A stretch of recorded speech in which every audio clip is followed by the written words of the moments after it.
ओम नमो भगवते श्री अरविंद। ओम आनंदमयी चैतन्यमयी सत्यमयी परम। आम श्री अरविंद विरचित दिव्य जीवन ग्रंथर अज्ञान निर्दान शीर्षक विषय संपर्क में आलोचना करुले। आज से संपर्क में अधिक किसी आलोचना करवा जहाँ ओडिया बहिर 471 पृष्ठ आरंभ करवा। जहाँ पूर्वर श्री अरविंद पूर्व पृष्ठ कहते जे दुईटी दिग अच्छी विश्वसत्तांकर गोटे हूँ स्थितिर दिग आउ गोटे हूँ अभिव्यक्तिर दिग। एक सत्तार दुईटी दिग से दुईटी सत्ता नुहति एक ही सत्तार दुईटी अभिव्यक्ति। पढ़ा एठारे केतोटी कथा कही रखिबा उचित। प्रथमतः आम भितर रही एक क्रिया रहित और निष्क्रिय स्थितिर बल आमे विशिष्ट खंडित ज्ञानर क्षुद्रायतन अतिक्रम करी एक एकत्व बोधक बृहत्तर और अखंड ज्ञान रे जाई पहुँचवा समर्थ होइଥାଏ। आमर कर्तव्य होछि आमे डायनामिज्म रु स्टैटिक अवस्था को पहुँची ता ऊपर को जो अवस्था अच्छी जहाँ को कहा जाउछि जे आउटर बीइंग रु इनर बीइंग को जाई साइकिक बीइंग रे पहुँचवार अच्छी जहाँ को आमे कहूछु जे बाह्य सत्तारु सब्लिमिनाल सेंस को जाई ताप ट्रांसडेंटल स्तर पर्यंत आमको जीवाकू अच्छी। प्रथमे आमे प्रथमतः आम भितर जो निष्क्रिय स्थिति अच्छी से निष्क्रिय जड़ नुहे निष्क्रिय क्रिया रहित आम भितर एक क्रिया रहित शक्ति अच्छी पुणी आम भितर एक क्रिया सहित शक्ति अच्छी। क्रिया सहित शक्ति रु क्रिया रहित शक्ति को जीवाकू आमको पड़े गले आमे ताको अतिक्रम कले क्रिया रहित चेतना को आमे आहुरी अखंड चेतना को जाई पारिबा। प्रथम कथा। द्वितीयतः ये निष्क्रिय स्थिति रे जदि आमे आपणा को आमर सीमातीत होई अवस्थित रहितबा संपद गुड़िक आड़ को उन्मोचित कर दे पारू आमे आमरी भूमि उपर एक बृहत शक्ति कार्य करुछि बोली स्पष्ट अनुभव करू। तामाने आमे से निष्क्रिय शक्ति रे अटकी जीवार नुहे ता ऊपर को आहुरी अच्छी शक्ति आहुरी अच्छी स्तर सेठिकी जीवाकू पड़े। पुरातन जुगरे जेमती अटकी जीवाकू होउथिला निष्क्रिय स्थिति रे सेमिति पूर्ण जुगरे चलिबना। ये होची द्वितीय कथा। संपद गुड़ी तार भूमि उपर बृहत शक्ति कार्य कर स्पष्ट अनुभव कर अति सीमाबद्ध और अहम केन्द्रित बोध भितर विचरण करुवा एई शक्ति को आमे निजर बोली आदम अनुभव करि पारुना। एवं अहं ए भितर आमे जे अहं केन्द्रिक शक्ति भितर अच्छु एई कथाटा को आमे अनुभव करि पारुनु। अनुभव कले अतिक्रम करने को प्रयास करते। अनुभव न करने हेतु आमे भावुचु आमे ठीक बाटरे अच्छे। क्रोध क्रोध न कले मत कहीं मानवेनी। लोभ लोभ न कले मोट सब नहीं जीवे। तेणु आमे एमती आमे जदि सब बेले टिके टाण टाण न हबो आम चाह कप घरे मिलिबो नाही बाध्य। तेणु यह ही ठीक बोली आमे भाविचु किंतु आमे बुझिबा दरकार जे यह अहंग भावर कथा ताको अतिक्रम करने को हब। तेणु अति सीमाबद्ध अहं केन्द्रित बोध भीतर विचरण कर शक्ति को आम निजर बोली आदम अनुभव करिपारना। सेठी एक विश्वशक्ति अथवा विश्वातीत शक्ति बोली कही था। आमे से भाविचु यही ठीक विश्वशक्ति। मु जो गुण रे अच्छी जो प्रकृति रे अच्छी ठीक मु ठीक राह अच्छी बोली आमे भाविचु किंतु आमे जो अवस्था रे अच्छु से होची अति सीमाबद्ध अवस्था सीमित अवस्था से ताकू पारी होई आमको असीम आड़क जीवाकू हब चेतना स्तर। यह व्यतीत आम एक अनुभव करूँ जे सही शक्ति एक बृहत्तर ज्ञान बृहत्तर सामर्थ्य कर्म और सिद्धिर चरितार्थता को संभव करने लगे आमरी मध्य काम करुच्ची। आम जानिबा दरकार जे अहं होची आत्मचेतनार सर्वशेष पॉइंट। आमको सेठारु आरंभ करने को हब, सेठार अटकिबा को हबनी बा ताकू घृणा करने को हबनी। ताकू माने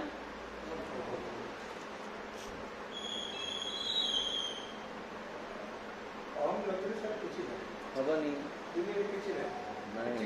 बंची हबनी चली हबनी एपरिक आग को मध्य जाई हबनी अहं नथिले।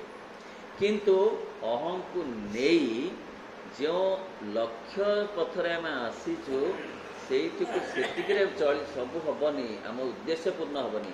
अहं को स्टेपिंग स्टोन कर अहं को आमे आरंभ बिंदु करी स्टार्टिंग पॉइंट करी आगो को दौड़ा को पड़े। अहंग्रे सेठी छेची कुटी सेमती से पंख गुड़ाक चकटिबा पड़ो ना अतिक्रम करने पड़े। अहं नाही तो पाद रखिब कौटी स्टार्टिंग पॉइंट कहीं शून्य कि दौड़ संभव नुहे।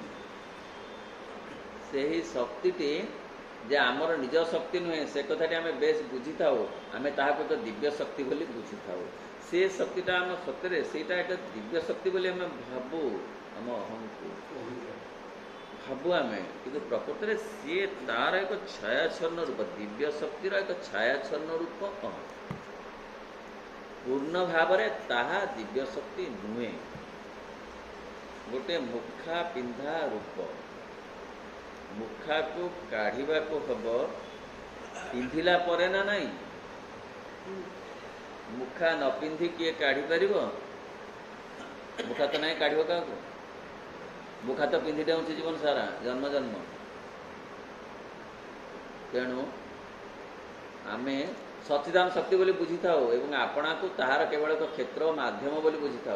ये दुईट जाक क्षेत्र ही फल लाभ संभव होता है कारण एठाक आसी आम व्यक्ति चेतना आपणार सीमित और अविद्याच्छन्न क्रियारु विरत हो रहे एवं सही परम स्थिति और परम क्रियाटी लगी आपण को उन्मोचित कर। अहं थिबा जोगु आत्मचेतना आड़ को जीवा संभव हुए। प्राणीर अहं नथिबारु ताहार बाट आत्मचेतना आड़ को पड़ी ना। मनीषर अहं थिबारु बाट पड़ी सी चालू कि न चालू चलवा ताकू प्रेरणा दिया जाउची आध्यात्मिकता माध्यम सी जदि ताकू अस्वीकार करिब आउ न चलिब ताहले सी जहा भाबुची जे सेठी रही पूर्ण सुख लाभ करिब ताहा हब नाही। कारण सेठी क्रासिंग सर्कमस्टांसेस आसीबो। सीढ़ीर तले प्रथम पाहाचरे रही समग्र जीवन यापन करने संभव हेनी। प्राणी पाखरे प्राणीर पाखरे सीढ़ी नाही से एक समतल भूमि रे अच्छी तेणु निश्चिंतरे जीवन यापन करिपारुछि। मनीष समतल भूमि रे नाही चेतना स्तर रे ठीक ताठारु सीढ़ीटा आरंभ होइछि। लुडुपाली रे जोठी आसी पहुँचब से गोटी सेठी आरंभ होइछि सीढ़ी। बुझी होउछि सीढ़ी रे से उठिबा को बाध्य न उठिले आउ गोटे गोटी आसी ताको फिंगी दब फोर्स। किंतु प्राणीर बहुत दूर रे अच्छी सीढ़ी से जोठी अच्छी सेठी भी रही पारिबो। द्वितीय क्षेत्रटी अर्थात परम स्थिति आड़ को आपण को अधिक गतिशील भाव उन्मोचित करें जो शक्ति अवतीर्ण हो आसे एवं जो ज्ञान और क्रियार विचारणा आरंभ हुए ताहाको आमे तप बोली कहबा। आमे से कहउछन केमिति ना आपणा को हाँ दुईटा क्षेत्र में फल लाभ कारण द्वितीय क्षेत्रटी परम स्थिति आड़ को गतिशील भाव में उन्मोचित कर पारे जो शक्ति अवतीर्ण से परम स्थिति आड़ को जीवाकू हेले आमको आउरी अधिक गतिशील होबाकू पड़िबो चेतना स्तर रे आउरी बेसी आत्म विश्लेषण करबाकू पड़िबो निज मध्यरे। यही दुईटी जाक क्षेत्र में फल लाभ यह कारण आसी व्यक्ति चेतना आप सीमित अविद्याच्छन्न विरत हो रहे से परम स्थिति परम क्रिया उन्मोचित कर दिए तेणु उन्मोचित होबाकू परम स्थिति आड़ को निजको गतिशील कराइबाकू पड़िबो। द्वितीय क्षेत्रटी अर्थात परम स्थिति आड़ को आपण को अधिक गतिशील भाव उन्मोचित कर दे पारिले जो शक्ति अवतीर्ण हो आसे और जो ज्ञान और क्रियार विचारणा आरंभ हुए ताहाको आमे तप बोली कहू। तप कहले कहा जाउछि जे जहाको आमे कहूछु गोटे तपस्या बोली कहूछु एक प्रकार विभिन्न भाव में तप को विचार करा जाइछि। कहले कि एसेटिक प्रैक्टिस बोले तप एसेटिक प्रैक्टिस द्वारा गतिशीलता आरंभ होबो। अधिक क्षमता पाई गतिशीलता कथा पड़ी नहीं अधिक धन अर्जन करिबा पाई गतिशीलता कथा पड़ी नहीं अधिक मटेरियलिस्टिक डेवलपमेंट पाई गतिशीलता कथा पड़ी नहीं एठी पड़ीची चेतनार गतिशीलता कथा। तेणु से एसेटिक प्रैक्टिस दरकार जप हो ध्यान हो सचेतनता हो निज संपर्क रे कौन तप कहले ना बुझियो टू अचीव स्पिरिचुअल पावर जो माध्यम रे स्पिरिचुअल पावर को अचीव करी हबो ताही तपस।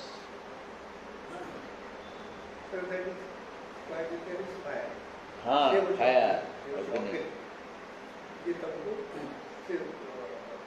बस पुणी कहा तपस मीन्स हीट और टू बर्न या भाई कह हीट और टू बर्न जी प्रकृत में जालिब जालिब माने पोड़ा घा नुहे म जी प्रकृत में उत्तेजना सृष्टि कर जहाँ श्री अरविंद कहते जे स्पिरिचुआलिटी इज एन इंटॉक्सिकेशन जे तेज कर जे तुम थ्रिलिंग आण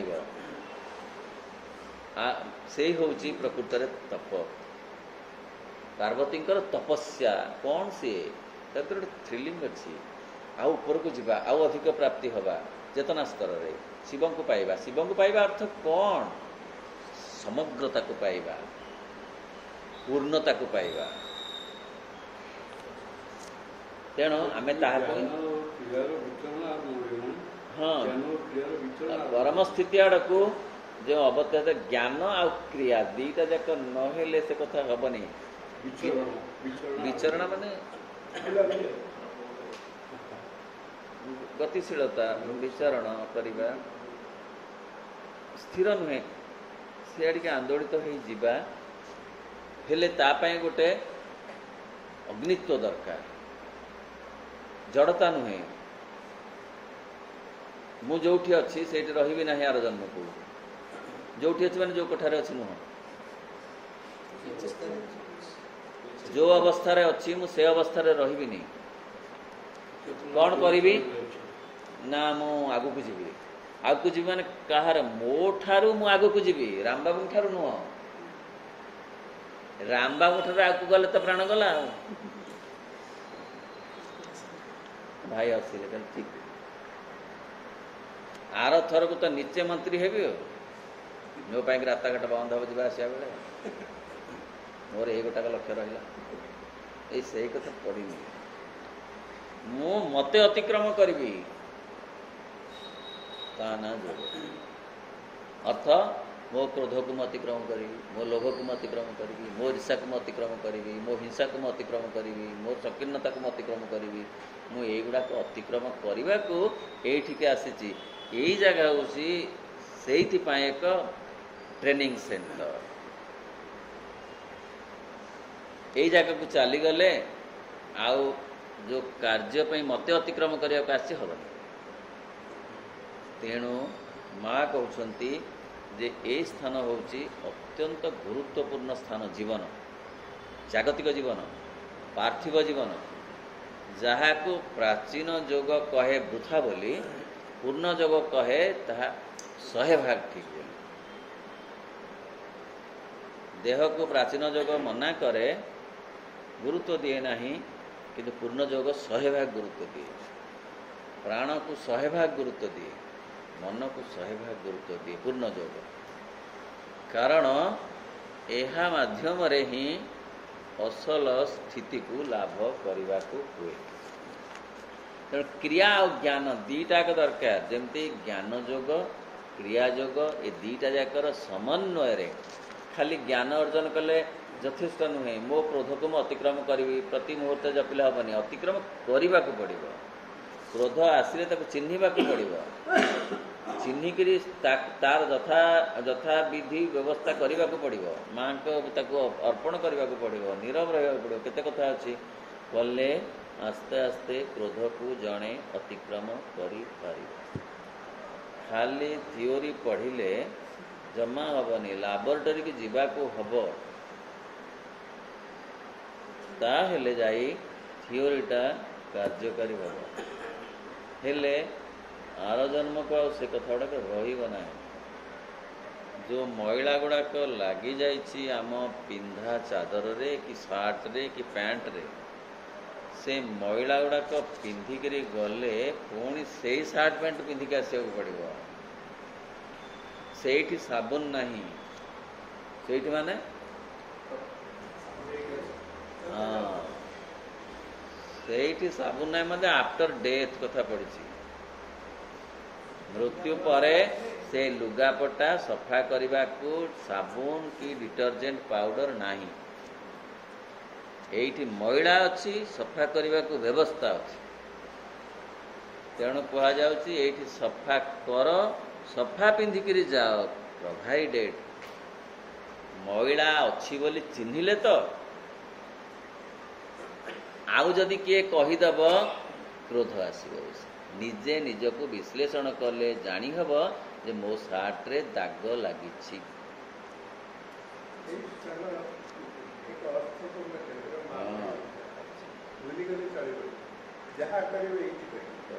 भारी सुंदर पाठ, भारी सुंदर पाठ। कहीं नहीं नुआ बाटर चलने को हेले नुआ पाठ पढ़ा को हम, पुराणा बाटर चलने को हेले पुराणा पाठ पढ़ा को हम। पुराणा कोर्स ऑफ स्टडी पाठर कोर्स ऑफ स्टडी अलग, पूर्ण जोग। तेणु से कहते जे आमर ज्ञान आ क्रिया रे हाँ आम तप बोली कहवा भितर गोटे अग्नित्व गोटे गोटे सेमती जागरण फिलिंग आसवा दरकार। कौन पे आसी? Not to enjoy the life but to supersede myself. निजको निजे अतिक्रम करने को मते ए जीवन दिया जाइछि। मु जेतिकी अतिक्रम कली जीवन मोर सेतिकी सार्थक है। अतिक्रम करने अर्थ तांको आड़ को जीवा। भारी सरल रे बुझा को हम। मु आसी भगवान आड़ को जीवा को, भगवान को जीवाकू आड़ को जीवाकू हेले मते अतिक्रम करने को पड़ो। मते अर्थ जीए मोर प्रतिबंधक होउछंती भगवान आड़ को जीवाकू, मु सेई मानन को अतिक्रम करिवि। करबा पाई प्रथमे मोर दरकार आत्मविश्लेषण। मु किए, मो भितर कौन अच्छी, केतोटी कंकड़ा बिछा अच्छंती, केतोटी तिंतुलिया बिछा अच्छंती, କେତୋଟି ବାଘ ହାଉଁ ହାଉଁ କରିକି ଅଛନ୍ତି, କେତୋଟି ସାପ ଫଁ ଫଁ ଅହର୍ନିଶି କରୁଛନ୍ତି, ସୁ ସୁରେ ରାତି ଶୋଇ ହେଉନାହିଁ। ଆମର ରାତି ନିଦ ହେଉଛି ନା। ସେଇ ସାପମାନଙ୍କୁ, ବାଘମାନଙ୍କୁ, କଙ୍କଡ଼ା ବିଛା ସେଇମାନଙ୍କୁ ଆଗ ଦେଖିବାକୁ ପଡ଼ିବ। ନିଜେ ଗୋଟେ ଲେନ୍ସ ଲଗେଇ ଦେଖିବାକୁ ପଡ଼ିବ। ତାପରେ ସେଇମାନଙ୍କୁ ଆୟତ୍ତ କରିବାକୁ ପଡ଼ିବ। ତାଙ୍କ ଡଙ୍କ ମୋଡ଼ିଲେ ହେବନି। ଡଙ୍କ ମୋଡ଼ିଲେ ସେ ବେଶୀ କରି ଆଘାତ କରିବେ। ଏ ସାପ ଫାପଙ୍କୁ ଟିକେ ଆଉଁସିକିରି ପେଡ଼ି ଭିତରେ ରଖି ତାକୁ ଟିକେ ମନେଇ ତାକୁ ଟିକେ, ସେଇମାନେ ପୁଣି ଆର ଭାଗରେ ଶକ୍ତି ଦେବେ। ଯାହାଙ୍କ ଭିତରେ ଅଛି ଧ୍ୱଂସର ଶକ୍ତି, ତାଙ୍କରି ଭିତରେ ଅଛି ମଧ୍ୟ ଗଢ଼ିବାର ଶକ୍ତି। ପ୍ରକୃତରେ ତାଙ୍କ ଭିତରେ ଯେଉଁ ପଜିଟିଭ୍ କଥା ଗୁଡ଼ାକ ଅଛି ନା, ସେଇଟାକୁ ଆମକୁ କାର୍ଯ୍ୟରେ ଲଗେଇବାକୁ ପଡ଼ିବ। ଯେଉଁ ଅଗ୍ନି ଜାଳିଦିଏ ସେଇ ଅଗ୍ନି ସିଦ୍ଧ କରିଦିଏ ଖାଦ୍ୟ, ସେଇ ଅଗ୍ନି ହଜମ କରେ। ତେଣୁ ଅଗ୍ନିକୁ ଖାଲି ଜାଳିବାର କଥା ବୋଲି ଭାବିନେଲେ ହେବ ନାହିଁ, ସବୁବେଳେ ଜାଳି ଦଉ ବୋଲି ଭାବିଲେ ମଧ୍ୟ ହେବ ନାହିଁ। ମାତ୍ର ପୂର୍ବ ସ୍ଥିତିଟିରେ ଅର୍ଥାତ୍ ଗତିରହିତ ଚେତନାର ଅବସ୍ଥାଟିରେ ମଧ୍ୟ ଏକ ଜ୍ଞାନମୟୀ ଶକ୍ତି ସ୍ପଷ୍ଟ ଭାବରେ ଦୃଷ୍ଟିଗୋଚର ହୋଇଥାଏ।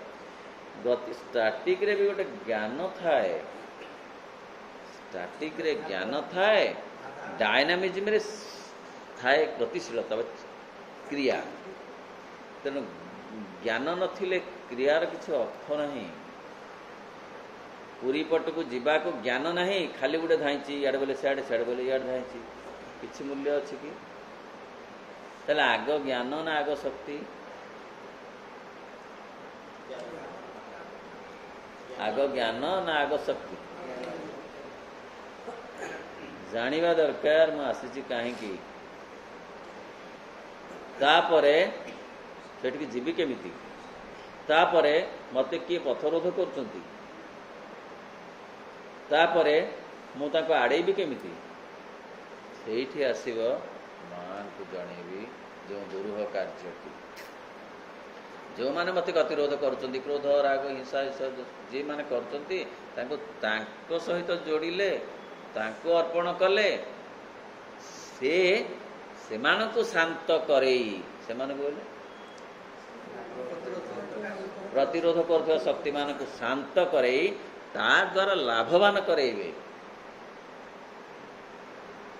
ଲୋଭୀ ହୋଇଥିବି ଅର୍ଦ୍ଧଚନ୍ଦ୍ର ମୁଖ, ଚନ୍ଦନ ଲାଗି ବେଳକୁ ଟେକି ଚାହୁଁଥିବି କଳା ବଦନକୁ, ସୁଭଦ୍ରା କାମ ପାଳଙ୍କୁ। ଲୋଭୀ ହୋଇଥିବି, ମୋ ଭିତରେ ଯଦି ଲୋଭ ନଥିବ ତାହେଲେ କ'ଣ ପାଇବି ମୁଁ? ଯେଉଁ ଲୋଭ ମୋତେ ଧନ ପ୍ରତି ଆକୃଷ୍ଟ କରାଉଛି, ଯେଉଁ ଲୋଭ ମୋତେ କ୍ଷମତା ପ୍ରତି ଆକୃଷ୍ଟ କରାଉଛି, ସେଇ ଲୋଭକୁ ଯଦି ମୁଁ ପଜିଟିଭ୍ ଦିଗରେ ନେଇ ଭଗବାନଙ୍କ ପ୍ରତି ଆକୃଷ୍ଟ କରେଇବି, ତାହେଲେ ଉପଯୁକ୍ତ ଲାଭ ପାଇବି। ମାତ୍ର ଲୋଭଟା ଯଦି ମୂଳରୁ ମାରିଦେବି, ତାକୁ ଗଛରେ ଫୁଲ ଫୁଟୁଛି, ବାସନା ହେଉଛି, ମୂଳରୁ କାଟିଦେଲେ ଗଲା। କାହିଁକି ନା ଏ ବାସନା ବେଳେ ବେଳେ ଗୋଳମାଳ କରୁଛି ମୋତେ ବାର୍ଦ୍ଧକ୍ୟରେ। ଭାଇ ହସିଲେ, କହିଲେ ଗଛରେ ଗଛେ ଫୁଲ ଫୁଟିଛି, ମୋତେ ଗୋଳମାଳ କରିଦେଉଛି ବାର୍ଦ୍ଧକ୍ୟରେ, ନାମ ଜପ କରେଇ ଦଉ ନାହିଁ। ତେଣୁ ଗଛଟାକୁ କାଟିଦେଲେ କି ସେ ବାସ୍ନାରେ ମଧ୍ୟ କାହାର ବାସ୍ନା? ଭଗବାନଙ୍କର ଏ ଦେହର ବାସ୍ନା ଭାବିଲେ ସେଇ ବାସ୍ନା ତମକୁ ବେଶୀ ଧ୍ୟାନସ୍ଥ କରେଇବ କି ନାହିଁ? ବାଡ଼ିରେ ଗଙ୍ଗଶିଉଳି ଫୁଲ ଆଉ ହେନା ଫୁଲ ଫୁଟିଛି ନା, ତାକୁ କାଟିଦିଅ, କାହିଁକିନା ଏଗୁଡ଼ା କଲବଲ କରୁଛନ୍ତି, ମୋତେ ଜମା ଧ୍ୟାନ କରେଇ ଦଉ ନା। ସେଇମାନେ ଭଲ ଧ୍ୟାନ କରେଇବେ। ଆପଣ ନଳାଗନ୍ଧ ଭଲ ଧ୍ୟାନ କରେଇବ?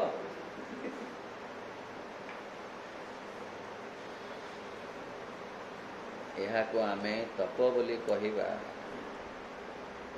ତେଣୁ ଏଥିରୁ ନିଶ୍ଚୟ ମନେ ହେବ ଯେ ତପ ଅର୍ଥାତ୍ ଚେତନା ଶକ୍ତିର ଅଭିନିବେଶ ହେଉଛି ବ୍ରହ୍ମଚେତନାର ସକ୍ରିୟ ଓ ନିଷ୍କ୍ରିୟ ଉଭୟ ସ୍ଥିତିର ଲକ୍ଷଣ। ତପ ଅର୍ଥ ଆମର ସ୍ଥିତିଶୀଳତା ଗତିଶୀଳତା ଉଭୟ କଥାକୁ ସିଏ ଚଳଚଞ୍ଚଳ କରିପାରିବ। ଅର୍ଥ ଆମ ଭିତରେ ସେମିତି ଗୋଟେ ଡିଟରମିନେସନ୍ ଖାଲି ନୁହେଁ, ସେମିତି କ୍ରିୟାଶୀଳତା ବି ଦରକାର, କାର୍ଯ୍ୟରେ ପରିଣତ କରିବା ଦରକାର। ଯେ ମୋ ଭିତରେ ଯେଉଁ ପ୍ରତିବନ୍ଧକ ଅଛି ମୁଁ ଆଗ ତାକୁ ଖୋଜି ସେ ପ୍ରତିବନ୍ଧକକୁ ଅତିକ୍ରମ କରି, ଥରେ ଯଦି ଜଣେ ଅତିକ୍ରମ କରିଗଲା ଏଇ ଜୀବନରେ ସେ ଆଉ ତାକୁ ଆସିବ ନାହିଁ ତା ପାଖକୁ। ଲୋଭକୁ ଥରେ ଅତିକ୍ରମ କରିଗଲା ତାହେଲେ ଆସିବନି, ଆଉ ଆର ଜନ୍ମକୁ ସେ ଆଉ ରହିବନି। କିନ୍ତୁ ନିଜ ଚେଷ୍ଟାରେ ଅତିକ୍ରମ କରିହେବ ନାହିଁ। ମାଙ୍କ କୃପା ସେଥିପାଇଁ ଦରକାର। କୌଣସି ମାନୁଷୀ ପ୍ରୟାସ ବା ତପସ୍ୟା ନୁହେଁ, କେବଳ ମାଙ୍କର ଶକ୍ତି ହିଁ ଆବରଣକୁ ଛିନ୍ନ କରିଦେଇପାରେ। ମୁଖାଟାକୁ କାଢ଼ିଦେବ। ଆବରଣ ମୁଖା, ଆମେ ବିଭିନ୍ନ ମୁଖା ପିନ୍ଧିଛୁ, ଲୋଭ କ୍ରୋଧ ଈର୍ଷା ହିଂସା ନାନା ପ୍ରକାର ପିନ୍ଧିଛୁ, ତ କାଢ଼ିବ କିଏ? ମାଙ୍କ ଶକ୍ତି କାଢ଼ିବ। ଡିଟେକ୍ଟ କଲେ ସିନା, ସିଏ ଡିଟେକ୍ଟ କରି କାଢ଼ିବେନି। ଶ୍ରୀରାମକୃଷ୍ଣ କହିଲେ ଖେଳୁଛି ତ ଖେଳୁ, କାନ୍ଦିଲେ ସିନା ଦୌଡ଼ି ଆସିବି। ତେଣୁ ଖେଳିବା ପର୍ଯ୍ୟନ୍ତ ଖେଳୁ। ମାନୁଷୀ ତପସ୍ୟା ତାର ସେ କରୁଛି, କରୁ, ନିଜକୁ ଅତିକ୍ରମ କରିବାକୁ ଚେଷ୍ଟା କରୁଛି, କରୁ। ଯେତେବେଳେ କହିବ ନା ମୁଁ ନୁହେଁ ତମେ ଅତିକ୍ରମ କରାଅ, ତାହେଲେ ସେ କରେଇବ।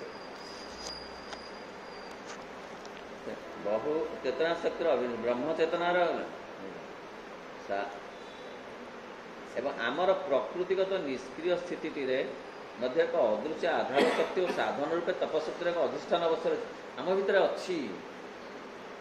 ଆମ ଭିତରେ ତପ ଅଗ୍ନି ଅଛି, ଆମେ କିନ୍ତୁ ତାକୁ ବ୍ୟବହାର କରିପାରୁନୁ, ତାର ଉପଯୋଗିତା ଆମେ ଜାଣିନାହୁଁ। ସେଥିପାଇଁ ଜନ୍ମ ଜନ୍ମ ବିତି ଯାଉଛି ସେମିତି ନ ଜାଣିବାରେ। ଟୁ ନୋ ଇଜ୍ ଗୁଡ୍, ଆଗ ଜାଣିବା। କେମିତି ଜାଣିବା? ପାଠପତ୍ର ଦ୍ୱାରା, ଏ କ୍ଲାସ୍ ଦ୍ୱାରା, ଏ ବହି ଦ୍ୱାରା ଆମେ ଜାଣିବା ଦରକାର। ଆମେ ପଢ଼ୁଛୁ କାହିଁକି? ଜାଣିବାକୁ। ଆମେ ଏଠି ଶୁଣିବାକୁ ଆସିଛୁ କାହିଁକି? ଦିବ୍ୟ ଜୀବନ ପଟ୍ କିନି ମିଳିବନି ଗେଟ୍ ପଟେ, ଗେଟ୍ ସେପଟେ ଏମିତି ଶୁଣି ଶୁଣିକିରି 10 ବର୍ଷ ଖାପ୍ କିନି ଗୋଟେ ଦିବ୍ୟ ଜୀବନ ସେଇଠି ମିଳିଯିବନି, ଗେଟ୍ ବାହାରକୁ ମିଳିବନି। ଖାଲି ମିଳିବ ରାସ୍ତା, ଜାଣିବାର ରାସ୍ତା। ତାପରେ ଆମେ ବ୍ୟକ୍ତିଗତ ଭାବରେ ଟୁ ଡୁ ଇଜ୍ ବେଟର। ଡୁଟା ଆମର କାମ, ଜାଣିବାଟା ମା ଜଣଉଛନ୍ତି କି ଭଗବାନଙ୍କୁ ଜଣଉଛନ୍ତି। ଜାଣିବା ଆମର କାମ, ଜଣେଇବା ତାଙ୍କର। ଜଣଉଛନ୍ତି ପୁସ୍ତକ ମାଧ୍ୟମରେ, ପ୍ରଭୁ ଜଣଉଛନ୍ତି। ଏଡ଼େ ବଡ଼ ଗ୍ରନ୍ଥ ଲେଖିଲେ କାହିଁକି?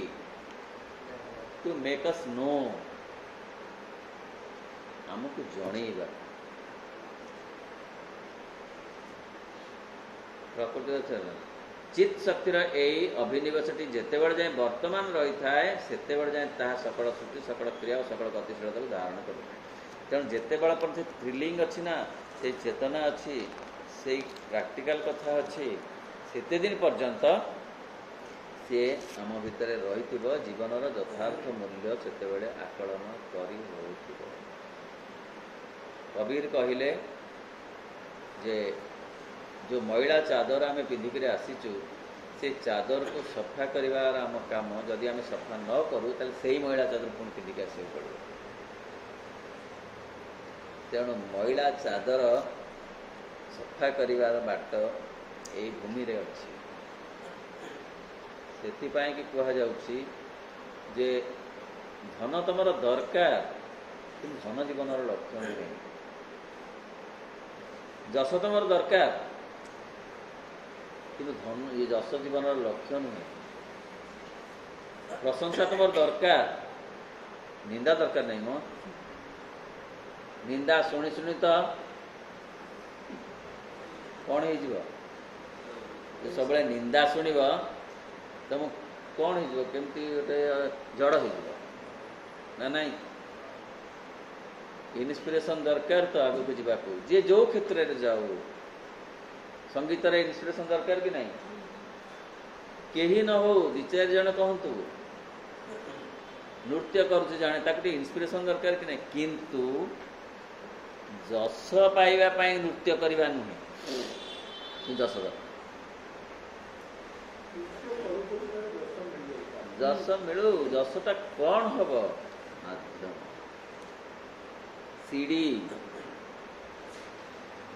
धन हो सीढ़ी भगवत चेतना को जीवाक जस हो सीढ़ी भगवत चेतना को जीवाक सीढ़ी भगवत चेतना को नबा को समर्थ हो अटके न रखू बुझी होची सीढ़ी जदि बांधी देला ताले गोलमाल पड़ा चित चक्र से अभिनिवेश अंतर्गत भाव में सकल स्थिति को धारण कर रखी प्रेरित कर रखी एपरिक सबुठार अधिक निश्चल क्रिया रहितता एक अनंत निस्तब्धता बा एक अनंत शाश्वत निस्तब्धता को से धारण कर तेणु ये समस्त आम भीतर जो बाह्य चेतना अच्छी सी सबू कथा को धरी रखा समर्थ किंतु आमे से बलय को अतिक्रम करने को चाहून भावुचु मुझेमिति मु ठीक हो मो भितर जो जो चिंता चेतना भावना गुण प्रकृति सब ठीक किंतु ताहा नुहे आहरी अनेक कथा ता भितर अच्छी जो जो कथा गुड़ाक आमे आम पाई ठीक बोली भावुचु पूर्ण भाव से कथा गुड़िक आमको आग को नबा पाई मध्य समर्थ पूर्ण भाव मात्र आमे से कथा भावुना जहाँ पड़ी जे आम भितर जहाँ भी अच्छी जोटा आम नेगेटिव बोली कहूँ तार गोटे पॉजिटिव एस्पेक्ट भी अच्छी आमे तार नेगेटिव एस्पेक्ट द्वारा आमे आच्छन्न हो जाऊँ तार पॉजिटिव दिग को आड़ को जाऊना ताको प्रयोग करी आमे निजको निजे अतिक्रम करने को चाहूना जाणीना आम भितर जो जो कथा आमको अटके रखुची आम से अटकी जाऊँ ताको प्रतिबंधक बोली भाविना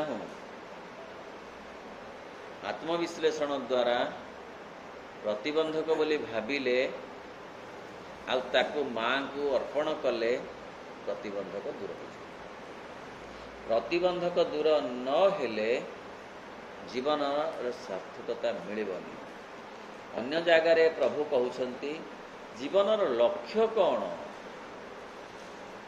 दिव्य जीवन पूर्ण जोगर ये हूँ तरीका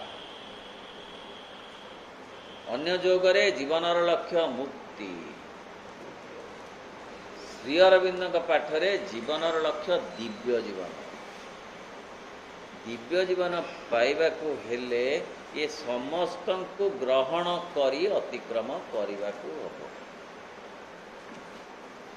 साप को ग्रहण करी साप विषरे औषध तैयारी करी बड़ बड़ रोग को भल करने को हम मात्र साप द्वारा आक्रांत होई गंगा लाभ हवा व्यवस्था न करिबा बुझीगला।